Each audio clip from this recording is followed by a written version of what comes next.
और ज़रा मुझे ऑटो स्टॉक्स पे नज़रिया दीजिए। एमएनएम तो लाइमलाइट में है ही, अगर हम देखें बाकी ऑटो स्टॉक्स को, टीवीएस मोटर, टाटा मोटर्स, और यही नहीं, अगर हम ऑटो एंसिलरीज में देखें मुंजॉल ऑटो, इसके अलावा अगर हम देखें यूनो मिंडा आज लगभग 7.5% ऊपर है।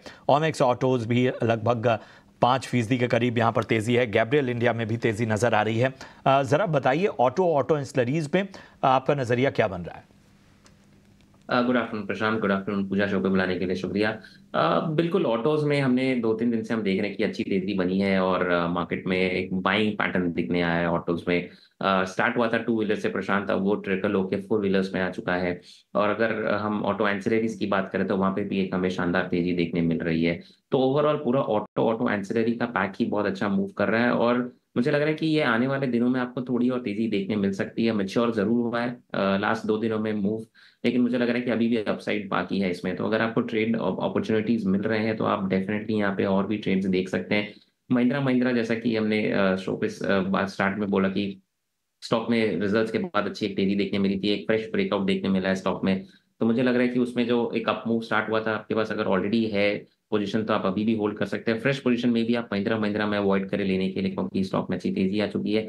एस्कॉर्ट्स एक ऐसा स्टॉक है जिसमें अभी भी मोमेंटम बिल्डअप हुआ है और बाकी है आना, मुझे लग रहा है मूव।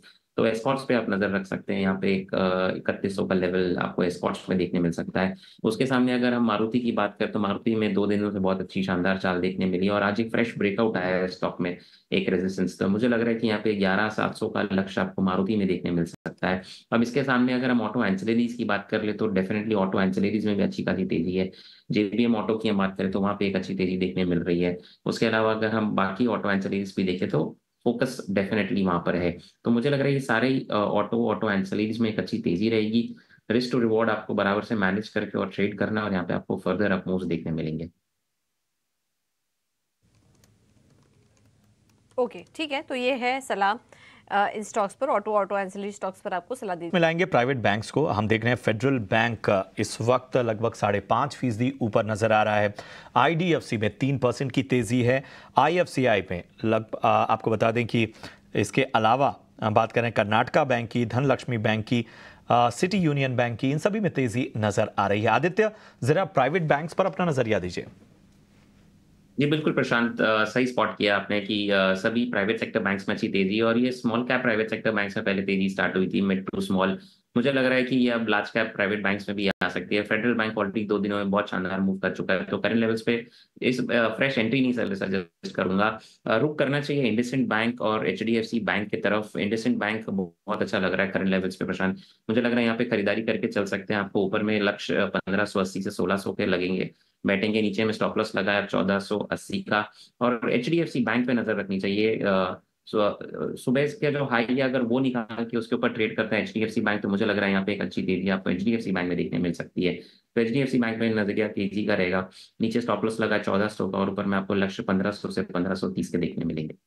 ठीक है, तो IndusInd bank, HDFC bank, federal bank, पूरे प्राइवेट सेक्टर बैंक पर नजरिया इस वक्त पॉजिटिव आता हुआ। आदित्य, लगे हाथों जरा एनबीएफसीज पर भी राय दे दीजिए। जी बिल्कुल प्रशांत, एनबीएफसी में भी अच्छी खासी मोमेंटम है। तो एमएफएसएल में से मैंने इसीलिए उसमें से एक अच्छा मूव वहां पे बैठ रहा है तो मैंने उसमें रिकमेंडेशन दिया था। उसके अलावा अगर हम बाकी एनबीएफसी की बात करें तो उसमें भी एक मुझे लग रहा है कि शॉर्ट कवरिंग रैली देखने मिलेगा।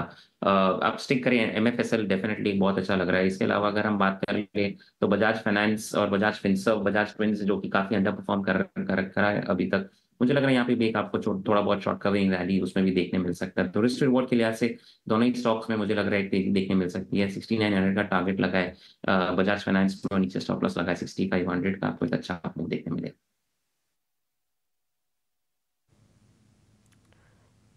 बाजार दिन की ऊपरी स्तर पर और सुबह से ही जिन स्टॉक्स के चलने का हम इंतजार कर रहे थे वही अब चलना शुरू हुए हैं। एचडीएफसी बैंक देखिए अब चलना शुरू हुआ है और इसके अलावा योगदान बाकी प्राइवेट सेक्टर और बैंकों से भी मिल रहा है। SBI इस बीच यहाँ पर तेज़ी अच्छी दिखाई दे रही है। बजाज फाइनेंस, बजाज फिनसर्व के स्टॉक्स में भी हम देख रहे हैं कि अच्छी रिकवरी है।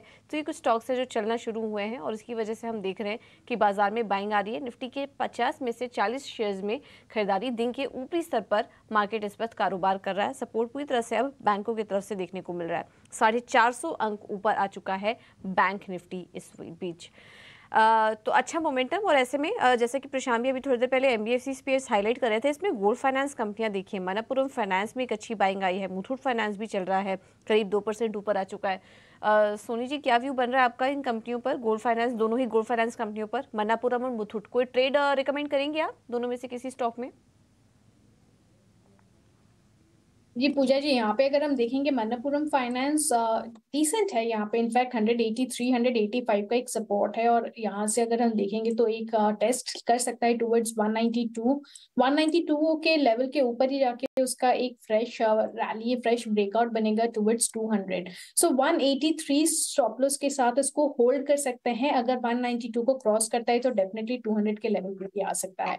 तो ये रहा मनप्पुरम फाइनेंस पे। और अगर हम मुथूट फाइनेंस की बात करें तो यहाँ पे ऑलमोस्ट एक थोड़ा सा एक इनसाइडर कैंडल बना रहा है। कल जितना फॉल हुआ है तो यहाँ पे फ्रेश ट्रेड कुछ रहेगा नहीं, थोड़ा सा अवॉइड कर सकते हैं मुथूट फाइनेंस।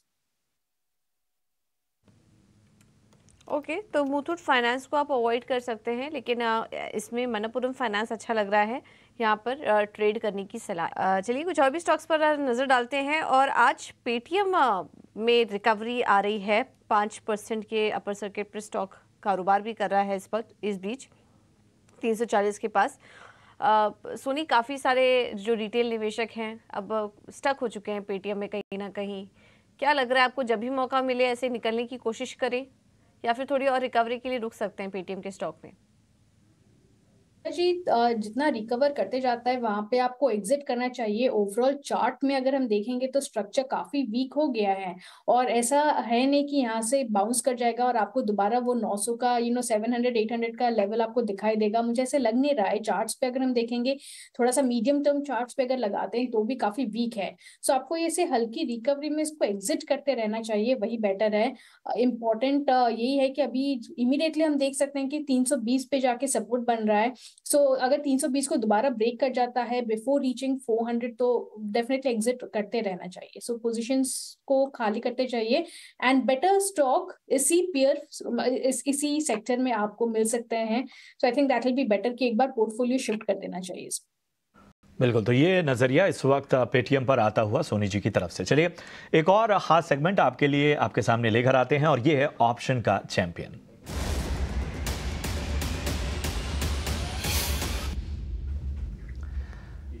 और हमारे साथ इस वक्त ऑप्शन की दुनिया से आपको रेकमेंडेशन देने के लिए मौजूद हैं 5paisa.com के रुचित जैन साहब। रुचित जी, गुड आफ्टरनून। प्रशांत बात कर रहा हूं, जरा बताइए आज ऑप्शन की दुनिया में कौन सा मोती चुनकर लाए हैं आप?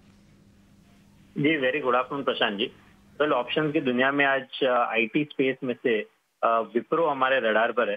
तो आइडियली अगर आप देखेंगे तो रिलेटिवली एक तो विद इन द सेक्टर ये काफी अच्छी ट्रेंड दिखा रहा है और जैसे पिछले 2-3 ट्रेडिंग सेशन से लॉन्ग बिल्टअप ये स्टॉक में हुए हैं कि जहाँ पे नए long positions, fresh long formation हुई है, वो देख के लग रहा है कि ये सीरीज में एक अच्छा आउट परफॉर्मेंस ये स्टॉक कंटिन्यू कर सकता है। तो इसीलिए यहाँ पे बुल कॉल स्प्रेड के थ्रू ट्रेड करने की कोशिश सलाह रहेगी, जहाँ पे 535 का कॉल ऑप्शन खरीदारी करे और सामने थोड़ा हायर स्ट्राइक प्राइस 550 का कॉल ऑप्शन बेचे। तो जब आप स्प्रेड करते हैं तो आपकी कॉस्ट जो है वो थोड़ी कम हो जाती है, तो वो बेनिफिशियल रहती है। 6 रुपए का नेट प्रीमियम आउटफ्लो रहेगा, जिससे 2 रुपए का स्टॉप लॉस रखना और 14 रुपए के टारगेट टोटल प्रीमियम पे रहेगा। 6000 का रिस्क पे 12000 के नो प्रॉफिट बनाने की पोटेंशियल है इस ट्रेड में। बहुत बहुत शुक्रिया करेंगे रुचित जी आपका इस अहम रणनीति के लिए। तो ऑप्शन की दुनिया में विप्रो पसंद आता हुआ, रुचित जी को अहम लेवल्स आपके सामने उन्होंने रखे हैं। किस तरह का मुनाफा और किस तरह का नुकसान हो सकता है वो भी आपके सामने स्तर हम इस ग्राफिक्स प्लेट के जरिए बता रहे हैं। लेकिन एक बहुत आवश्यक सूचना आपको दे दें, एक रिस्क डिस्क्लोजर सेबी का आपके सामने लेकर आते हैं, क्योंकि ऑप्शन की दुनिया जो है वो जोखिमों से भरी पड़ी है। आप देखिए कि 10 में से 9 लोग यानी 90% लोगों को यहां पर नुकसान होता है। तो ये हमारा रिस्क डिस्क्लोजर सेबी की तरफ से वायदा बाजार के लिए एफएनओ ट्रेडिंग पर जानकारी हो, आप तकनीकी तौर पर आपकी तैयारी पक्की हो तो ही इसमें निवेश करें, तभी आपके लिए बेहतर